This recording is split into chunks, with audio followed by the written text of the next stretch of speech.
Hi, and welcome back to our channel.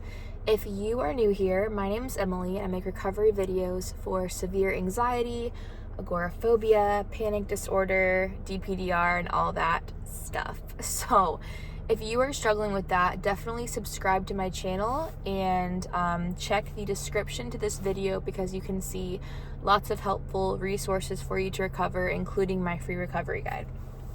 So the topic that I'm going to talk about today is really important, and it's one of the biggest problems that I had, and one of the hardest things that I had overcome through my recovery journey, and that is driving.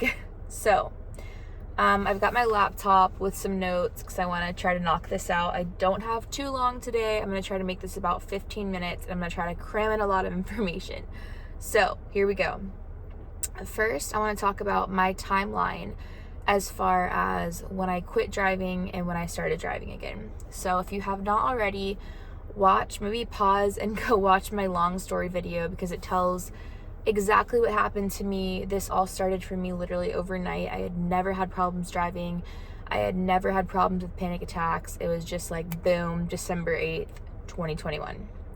So between December 2021 and June 13th, which is my birthday, of 2022, I did not drive at all.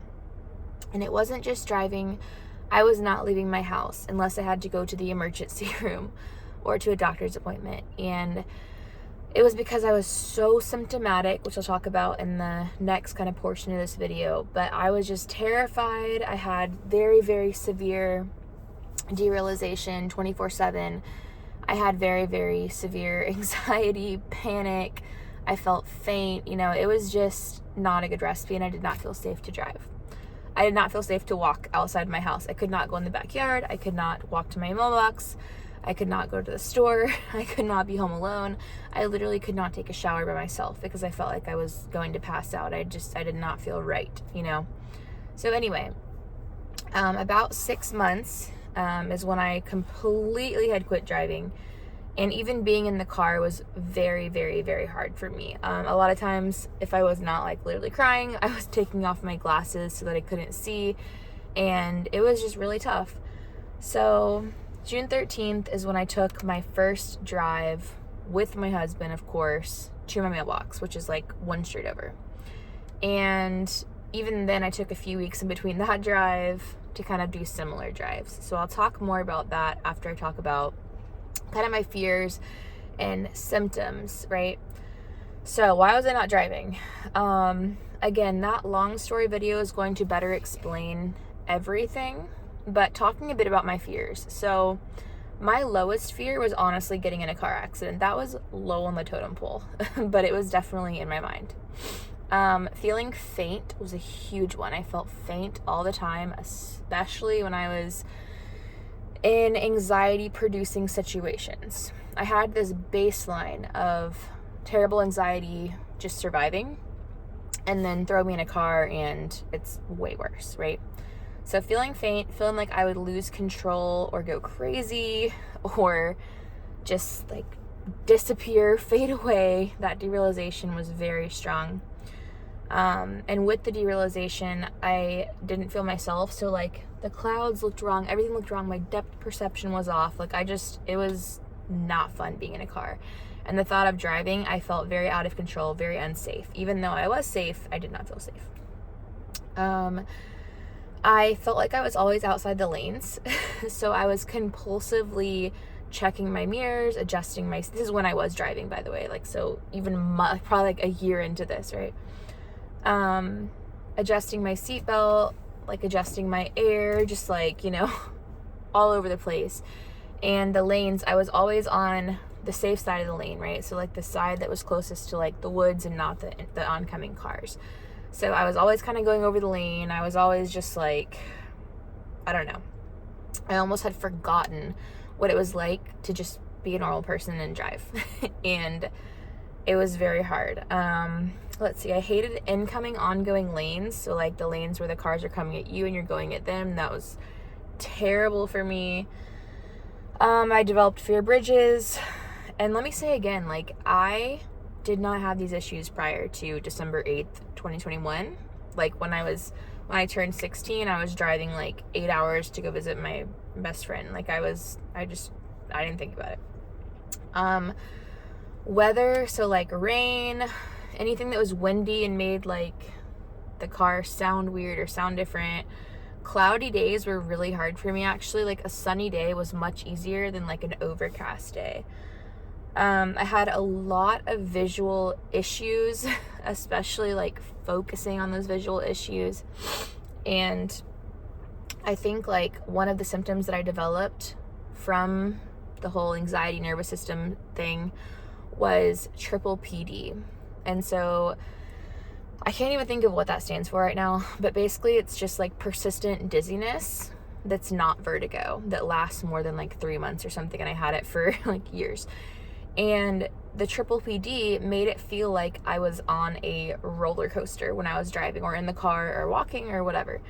And it felt like, especially when I'd take like a little turn, like a curve, it felt like I was literally like, whoo, you know, like way over exaggerated is what it felt like. And then like the road just felt like this, and like I'm in Florida and the roads are flat, and it was very frustrating and confusing and scary. And then another symptom that I put too is I felt like I would forget where I was, and like I didn't, but you know, that derealization feeling made me feel so spacey and like out of it, and it made me just feel like I would be driving and just forget what I was doing or forget where I was and crash the car or like not know my name, or like that's just how I felt, right? So, symptoms. I'm sure I missed 10,000 other symptoms, but those were the ones last night when I was thinking about this experience, like what I was feeling. And then obviously too, let me add to that, panic attacks. Like I was super scared of having a panic attack while I was driving. Which, by the way, had to have several of those before I really had the confidence where I was like, I'm fine, I can handle a panic attack while I'm driving. But we'll get to that. So, first step, again, it was driving to my mailbox. It was very much baby steps. And thankfully, I had my husband to be with me. And I would say, like, we layered the recovery. And so at first it was driving to the mailbox, then it was driving like down my street to like the grocery store, just 5 minutes away, and then it was like little, you know, longer and longer drives, and I felt like I had this little bubble that I was like comfortable, quote unquote, sort of with, and then the rest of the world was like impossible to me. It felt very scary. And so I can go into like way more detail about this maybe in another video, but basically it was lots of ups and downs. But what kind of made my recovery more consistent and my progress more consistent was when I started scheduling drives in. And so I would say like every day I'm going to get in the car and at least drive to the mailbox, but ultimately I wanted to drive further and further and further each time. And so you know, I got to the point eventually, like this was not the first month or 2 months or probably even 6 months. This was like a year into it, where if I felt really bad and I had those thoughts again where I'm like, I can't drive, I couldn't do this, I'm like, now's my time to drive. Now's my time to show my body that I'm safe and that I can do this. And there were a lot of like silly things that I did through recovery, like asking my husband to sit in the back seat and not talk to me while I was driving so that I could pretend he wasn't there. Because I kind of like got into this space where I was not comfortable, but it was doable driving with him, but like driving by myself, I was like, there's no way I could do that. Or driving with my kids in the car, I was like, there's no way I could do that. And so we had to do a lot of like kind of funny things to get to the point where I was like, okay, I'm going to drive by myself. And then it was scheduling that in, and there was like a month where I would just drive down the same road, and it was at night. And that was when I had conquered the daytime. I had conquered my little radius, and so nighttime is what was really scary to me. So then I would conquer nighttime, and then I would go a little further and a little further, and eventually, you know, it became more natural, and it became like, oh, I have an appointment in the morning, my husband has an appointment at the same time, I'm just going to go drive to it. Is it going to be pleasant? No, probably not, but I'm going to do it, you know? And so over time, it became less scheduled exposure and more kind of living by that rule of thumb of, if I didn't have symptoms and anxiety, would I do this? And if the answer is yes, then I would do this. And that doesn't just apply to driving. That applies to driving, to making plans with friends, to going on vacation, so forth and so forth and so forth. And eventually, I got to the point where I was driving hours on the interstate again. I was driving, you know, like, fast forward to today, I'm totally driving on a daily basis to take my kids out every single day to the park, to the zoo, to the beach, by myself, whatever. And all that to say, like, I'm living a normal life again, and you can too. And is driving exactly what it used to be for me yet? No, it's not.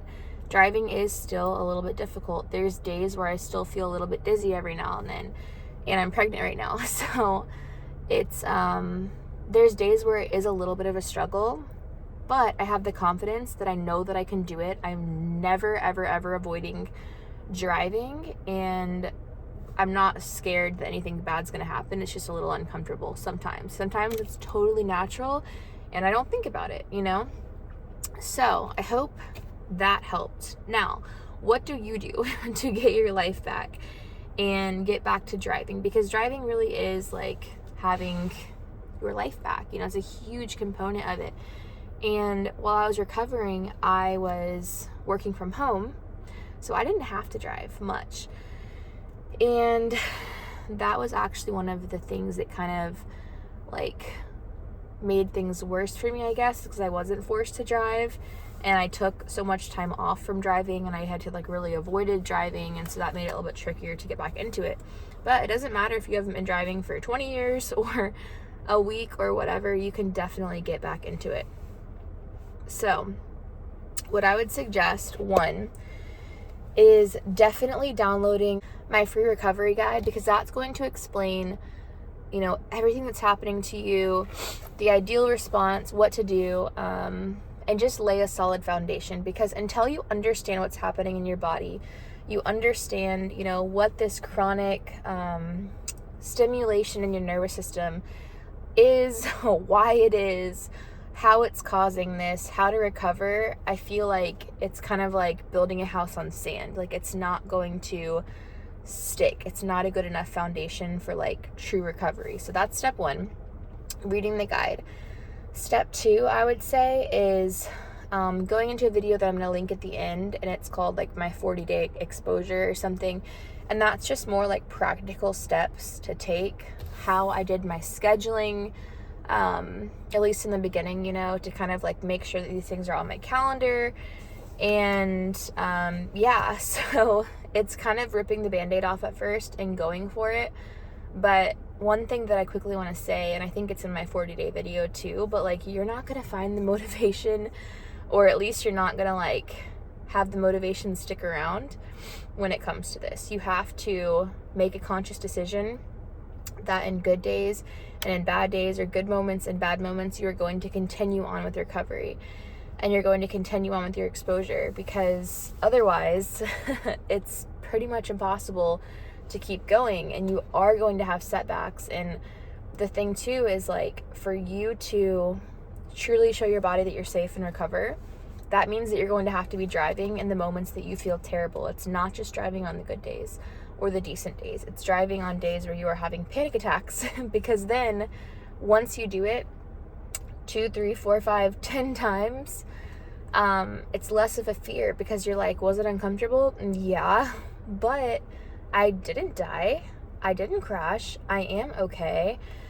Something else I'll tell you too that really helped me is, like, one thing that my mentor told me when I was recovering is, when you have anxiety, you're like the safest person on the road. Like, you are so hyper aware of everything that's going on. Like, you are very safe.